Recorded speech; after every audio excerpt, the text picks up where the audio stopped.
बहुत समय पहले नंदनवन के जंगल में टूनी और टुनटुनी नाम की दो बहनें रहा करती थीं। जब दोनों बड़ी हुई तो टूनी की शादी एक बहुत बड़े अमीर कौवे से होती है, जबकि टुनटुनी की शादी एक बहुत गरीब कबूतर से होती है। शादी के कुछ महीनों बाद टूनी अपनी बहन से मिलने उसके घर आती है। टुनटुनी उसे देखते ही खुश हो जाती है और कहती है, आओ दीदी, तुमने अपने आने की कोई खबर नहीं दी। अगर तुमने बताया होता तो मैं बंटी को तुम्हें लेने के लिए भेज देती। तब टूनी कहती है, टुनटुनी, इसकी कोई जरूरत नहीं, मैं अपने हवाई मोटर में आई हूँ। चल जल्दी से एसी ऑन कर, मुझे बहुत गर्मी लगी है।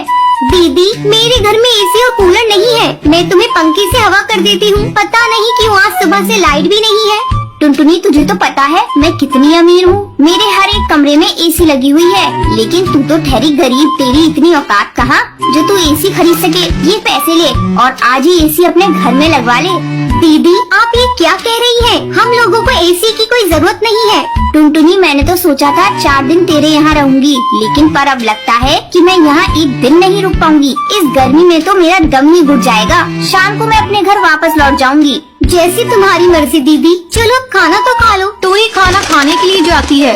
ये क्या टुनटुनी, तुझे तो पता है मैं जमीन पर बैठ के कभी खाना नहीं खाती। मेरे घर तो बड़ी सी डाइनिंग टेबल है, कभी मेरे घर आना और डाइनिंग टेबल पर बैठकर खाना खाकर देखना, कितना मजा आता है। टुनटुनी, मुझसे तेरी हालत देखी नहीं जाती। तू कहे तो तेरे जीजाजी से बंटी के लिए उनके ही ऑफिस में बात करूँ, वहाँ ऊपरी कमाई बहुत होती है, जल्दी तू भी मेरी तरह अमीर हो जाएगी। अरे नहीं दीदी, हम लोगों की ईमानदारी की 2 सूखी रोटी ही अच्छी है, हमें ऊपरी कमाई नहीं चाहिए। टूनी अपनी बहन की बात सुनकर गुस्सा हो जाती है। टुनटुनी, मुझे तेरी यही बात अच्छी नहीं लगती, मैं तो तेरे भले के लिए कह रही थी। ठंडे दिमाग से सोचना, फिर मुझे बताना, मैं तेरा जीजाजी से बात करूंगी। अब मैं चलती हूँ। इतना कहकर टूनी अपने हवाई मोटर में बैठकर चली जाती है।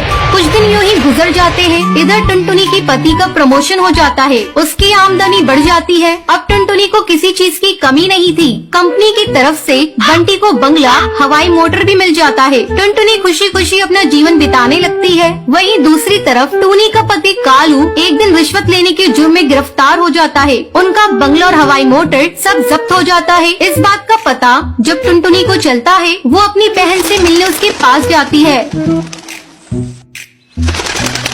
और उससे कहती है, दीदी, जीजाजी के हाल की जिम्मेदार कहीं न कहीं तुम भी हो। तुमने जीजाजी को कभी गलत काम करने से मना नहीं किया। तुम्हारे सर पर तो अमीरी का बोझ सवार था। टुनटुनी, मुझे माफ कर दे, मैं अमीरी के घमंड में अच्छे बुरे का फर्क करना भूल गई थी। तू किसी तरह मेरे पति को छुड़ाने में मेरी मदद कर। टुनटुनी समझाते हुए कहती है, दीदी, तुम चिंता मत करो, मैं बंटी से कहकर जीजाजी को छुड़वाने में मदद करूंगी। तब तक तुम मेरे घर चलो, मेरे साथ रहो। अब तो मेरे घर में एसी भी लग चुका है, तुम्हें गर्मी नहीं लगेगी। टुनटुनी, तो मेरा मजाक मत उड़ाओ, मुझे गर्मी से कोई फर्क नहीं पड़ता।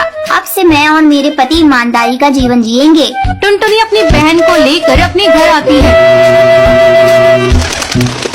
कुछ दिनों बाद कालू को जमानत हो जाती है। वो पूरी तरह से बदल चुका था, छोटी मोटी मजदूरी करके ईमानदारी की जिंदगी जीने लगता है। अब दोनों बहनें खुशी खुशी अपना अपना जीवन बिताने लगती